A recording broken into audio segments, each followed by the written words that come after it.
आप सभी भगवत भक्त श्रवण कर रहे थे। मेरे 7 वर्ष के गोपाल ने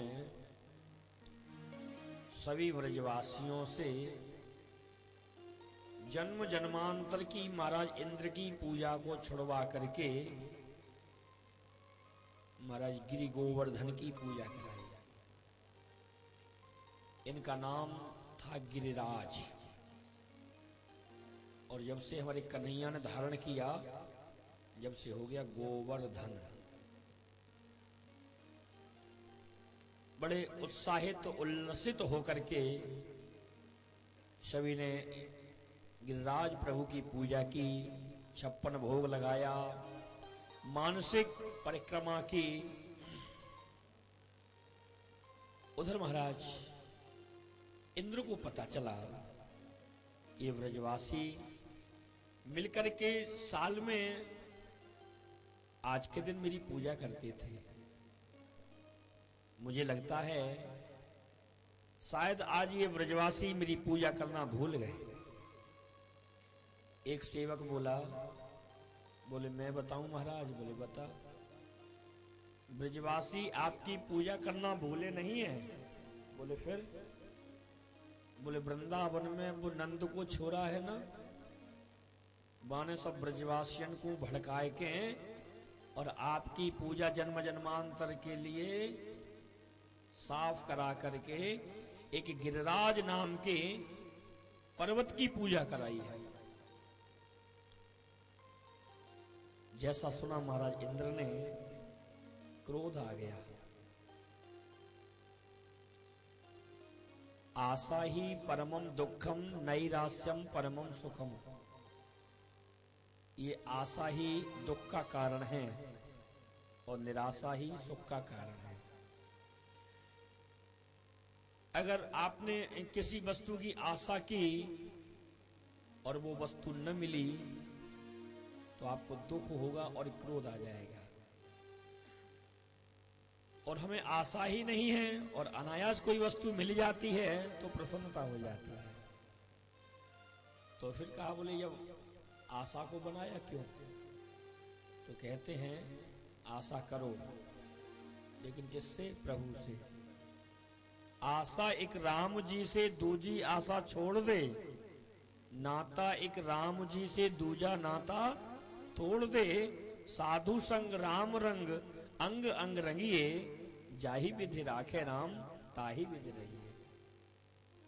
किया अभिमान तो फिर मान नहीं पाएगा। होगा प्यारे वही जो श्री राम जी को भाएगा। फल आशा त्याग, शुभ काम करते रहिए। जाहि विधि राखे राम, ताहि विधि रहिए। महाराज इंद्र को बहुत बड़ी आशा थी, मेरी पूजा होती है, मेरी पूजा होगी। लेकिन जब आज ये पूजा समाप्त हुई तो सज्जनों से क्रोध आ गया। गीता में कहते हैं, बोले क्रोधाद् भवति सम्मोह, सम्मोहात् स्मृति विभ्रमः, स्मृति भ्रंशात् बुद्धिनाशो, बुद्धिनाशो प्रणश्यति। सज्जनों, क्रोध से बुद्धि का नाश हो जाता है और वो नाशवान जो बुद्धि है फिर वो चाहे जो कुछ भी कर सकती है। इसलिए हमें क्रोध से बचना चाहिए। आपने भी देखा भागवत में भी, वैसे नियम तो बहुत बताए लेकिन 3 नियम विशेष करके बताए। कथा कहने वाले के लिए और कथा सुनने वाले के लिए। पहला नियम तो है कि काम का परित्याग करे, ब्रह्मचर्य का पालन करे। दूसरा, क्रोध पर कंट्रोल करे। और तीसरा, आसन। आपने देखा हो जो कथा बांचने वाले होते हैं ना, उनका एक ही आसन रहता है, उनका आसन बदलता नहीं है। आज हम अपने घर में भी अगर कोई पूजा करते हैं तो आसन बिछा के बैठते हैं। इसलिए किसी भी अनुष्ठान में आसन को जीतना भी बहुत परम आवश्यक है। एक आसन से बैठना। अब आप लोग तो फिर भी पैरों को इधर उधर कर लेते हो, लेकिन आपने देखा हम तो 4-4, 5-5 घंटे जैसे एक बार बैठ गए बस वैसे ही बैठे रहते हैं। आप कहोगे गुरुजी आपके पैरों में दर्द नहीं होता है? होता है, लेकिन हमारा जो मन है, हमारा ध्यान जो है वो वहां पहुंचता नहीं है। हमारा ध्यान, हमारा दिमाग कथा में और आप भक्तों में रहता है, इसलिए उस दर्द का हमें एहसास नहीं होता है। दर्द होता है, क्यों नहीं होता है? आप लोगों का ध्यान एकाग्र न होने के कारण ही आपको उस दर्द का एहसास होता है, प्यास भी लगती है, बाथरूम भी लगती है, आप लोग उठ करके जा सकते हो। क्यों? क्योंकि आपका जो ध्यान है ना वो एकाग्र नहीं है। नहीं तो आप ध्यान एकाग्र करके देखिए, आपका ये सब वस्तुएं आपको सताएंगी ही नहीं। और मैं ज्यादा बड़ी बात नहीं कहता, गुरुजी के आशीर्वाद से अब यहां तो दोनों शिफ्ट की कथा है, कई कई जगह एक ही टाइम की कथा होती है।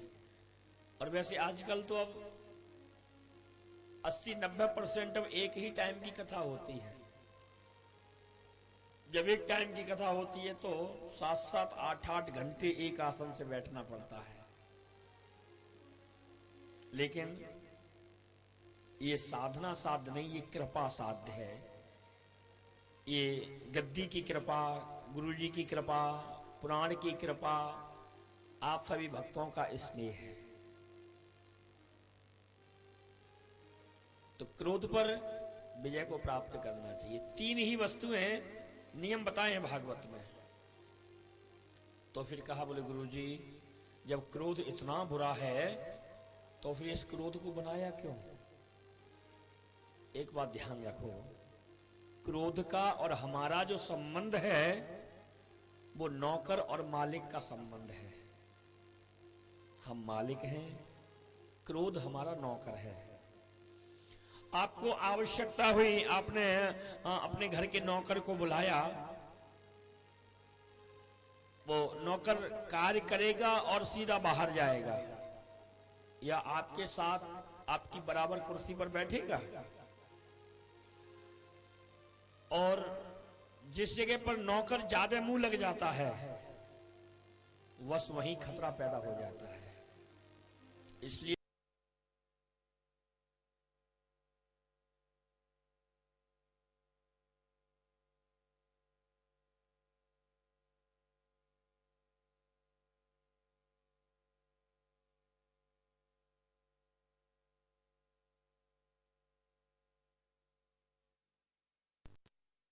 क्रोध उनकी नाक के ऊपर ही बैठा रहता है, कब आ जाए कहां आ जाए बोले कोई भरोसा नहीं है।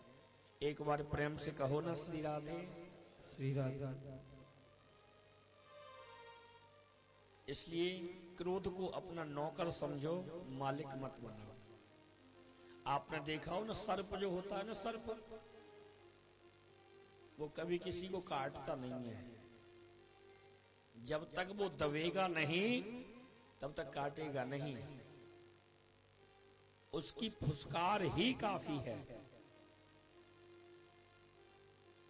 कहीं भी आप देखिए, सर्प दबेगा जब ही आपको डसेगा, और न तो वो फुसकार से ही अपना काम चला लेता है। ऐसे ही हमें भी थोड़ी सी फुसकार मार करके अपना काम निकाल लेना चाहिए। अगर सर्प फुसकार न मारे तो उसे कोई जीने देगा?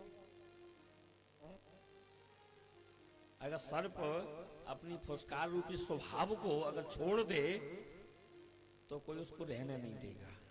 इसलिए सर्प को फुसकार होना बहुत आवश्यक है। इधर इसको भी, इंद्र को भी क्रोध आया, अपनी बुद्धि के विवेक को खो बैठा। स्यमंतक मेघों को आदेश दिया, बोले जाओ पूरे ब्रज मंडल के ऊपर जाकर के मूसलाधार वर्षा करो। उधर महाराज ब्रजवासियों की परिक्रमा पूर्ण हुई, पंगत लग रही थी, परोसाई चल रही थी।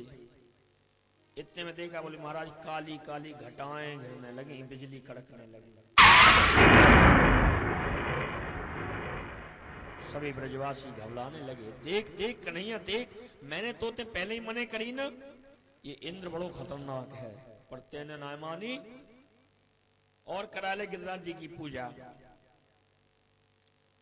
कैसी कैसी घटाएं गिर रही हैं, कैसे कैसे काले काले बादल हो रहे हैं, लगता है बहुत भयंकर बरसात होगी।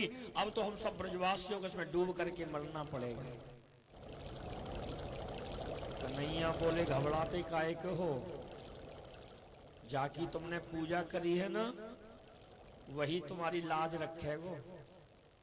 ऐसा करो तुम लोग अपने नेत्रन को बंद करके गिरिराज महाराज को ध्यान लगाओ। कन्हैया ने जयकार लगाए, बोले गिरिराज महाराज की जय।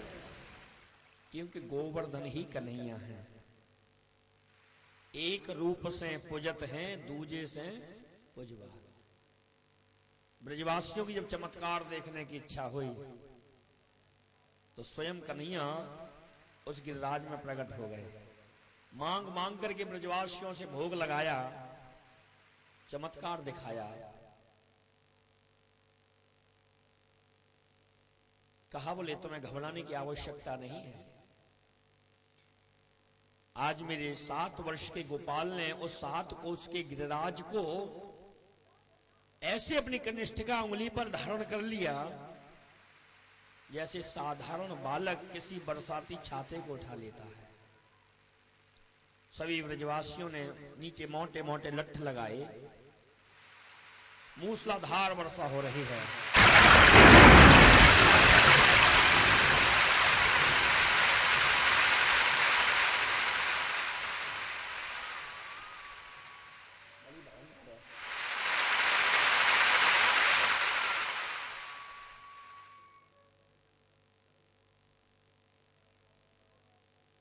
एक बार प्रेम से कहो श्री राधे। श्री राधे।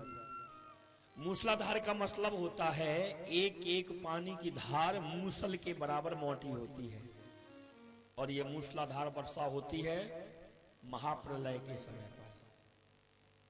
मूसलाधार वर्षा होने लगी, सभी ब्रजवासी अपने पशुधन को लेकर के गिरिराज के अंदर प्रवेश किया।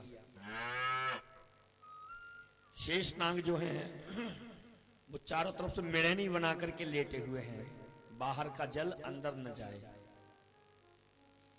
एक कोने पर श्री सुदर्शन चक्र जो हैं वो जल को सुखो रहे हैं, और एक कोने पर श्री अगस्त्य जी महाराज बाकी का जो बचा हुआ जल है उसको पान कर रहे हैं।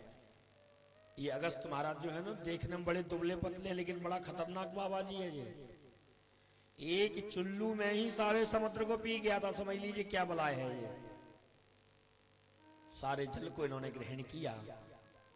ब्रजवासी बोले लाला अब तू थक गयो होगो, ऐसो कर तू थोड़ा आराम कर ले।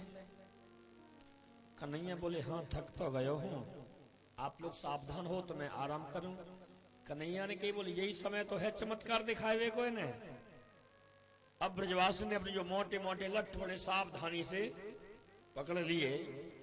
कन्हैया ने धीरे धीरे अपनी अंगुली को नीचा किया तो गिरिराज प्रभु भी अंगुली के साथ में